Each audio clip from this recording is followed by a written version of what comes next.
வணக்கம். இன்னைக்கு நம்ம இயக்குனர் அருண்குமார் இயக்கத்துல வீர தீர சுரன் பார்ட் 2 நம்ம சிஆர் நடிப்புல வெளியா இருக்கு. அந்த படத்தை பத்தி எக்ஸ்பீரியன்ஸ் உங்கள்கிட்ட ஷேர் பண்ண போறோம்.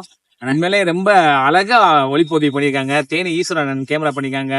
அருண்குமார் இயக்கத்துல ஒவ்வொரு காட்சிகளையும் ரொம்ப அருமையா ஆடியன்ஸ்க்கு அந்த சீட் நுனியில இருந்து வெளியே வராத மாதிரி அற்புதமா காட்சி அமைச்சிருக்காங்க. எல்லாமே பயங்கரமா இருக்கு. உண்மையாவே நம்ம விக்ரம் சாருக்கு ஒரு மறுபடியும் அந்த பழைய விக்ரம் நம்ம பார்க்கணும்னு ஆசைப்பட்டிருக்கோம்ல. சோ அந்த விக்ரம் நம்ம கண்டிப்பா அந்த படத்துல பார்ப்போம். சூப்பரான நடிப்பு. அந்த ஃபர்ஸ்ட் ஹாஃப் ஃபுல்லாவே ஒரு பரபரன்னு என்ன பண்ண போறோம் அப்படின்னா அங்க வெடிக்க போதும் இங்க பயமா இருக்கு. அந்த அளவுக்கு உண்மையாவே கதைக்குள்ள போய் ஒரு படம் பார்த்த ஒரு ஃபீல் ரொம்ப நாளைக்கு அப்புறம். ஆமா, படத்தோட டெக்னீஷியன் என்ன சொல்றது, யாரு மியூசிக் டைரக்டர் சரி, டெக்னீஷியன் சரி, எல்லாமே ஒரு டீம் ஒர்க்கா நிறைய சூப்பரா அழகா பண்ணிருக்காங்க. இது வந்து நம்ம மதுரை பக்கத்துல மேலூர் நம்ம ஊர மேலூர்ல எடுக்கப்பட்ட படமும் கூட.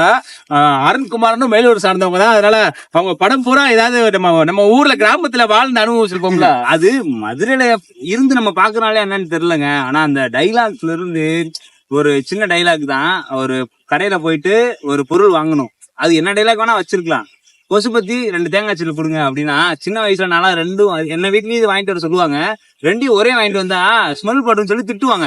சோ அந்த டைலாக் முத கொண்டு எப்படி ஒரு அழகா நம்ம அந்த இடத்துக்கே கொண்டு போயிட்டு கொண்டு வந்த மாதிரி ஒரு ஃபீல் இருந்துச்சு.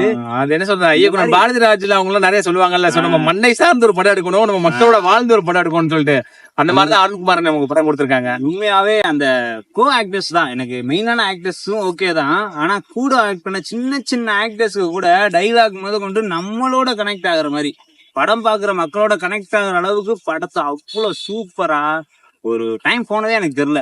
ஆனா நிறைய பேர் சொல்றாங்க ஸ்லோவா இருக்குன்னு. சத்தியமா அப்படி கிடையவே கிடையாது.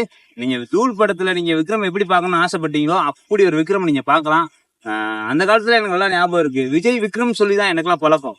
அதுக்கப்புறம் தான் தீனா படத்துக்கு அப்புறம் தான் அஜித் சார் ஓரளவு பூமாய் வந்தது. அதுக்கு முன்னாடி விஜய் விக்ரம் தான் நான் சொல்லி பழக்கம். அந்த அளவுக்கு விக்ரம் சார் இப்ப ஏன் மிஸ் பண்றோம்? நிறைய படங்கள்ல அவர் கதை கரெக்டா வரல, படம் ஓடலன்ற போது இந்த படம் கிட்டத்தட்ட என்ன படம்னா விஜய் சேதுபதி படம் சேதுபதிக்கு அப்புறம் அதே ஒரு ஃபார்மேட்ல சூப்பரா இருக்கு. எஸ்.ஏ. சூர்யா சொல்லவா வேணும். அவர் எப்பவுமே நடிப்பாருக்குன்னு தான் அவரோட செயல் அவர் கரெக்டா அவர் 100% தான் பே பண்ணுவாரு. அது மாதிரி அவரோட இடத்த கரெக்டா ஃபில் பண்ணிட்டாங்க. அதே மாதிரி லால் சார் நடிப்பை பத்தி நம்ம சொல்லவே தேவையில்ல. நிறைய படத்துல பாத்துருப்போம். கேரளா மிகப்பெரிய ஆக்டர், தமிழ் சினிமாலே மிகப்பெரிய வளர்ந்துட்டு இருக்காங்க. சாரும் வந்து பயங்கரமா பண்ணிருக்காங்க. எல்லாருமே சூப்பரா இருந்துச்சு. ரொம்ப நாளைக்கு அப்புறம் ஒரு நல்ல படம் பார்த்துட்டு ஒரு ஃபீல். அதாவது விக்ரம் ரசிகர்களுக்கு மட்டும் கிடையாது, தமிழ் சினிமாவுக்கு ஒரு முக்கியமான படம். எல்லாரும் கண்டிப்பா போய் தியேட்டர்ல பாருங்க. நீங்க பார்க்க வேண்டிய ஒரு அற்புதமான படம் வீர தீர சூரன் பார்ட் 2. ஆமாங்க, பார்ட் 1 வந்துட்டு இருக்கு. ஆமா.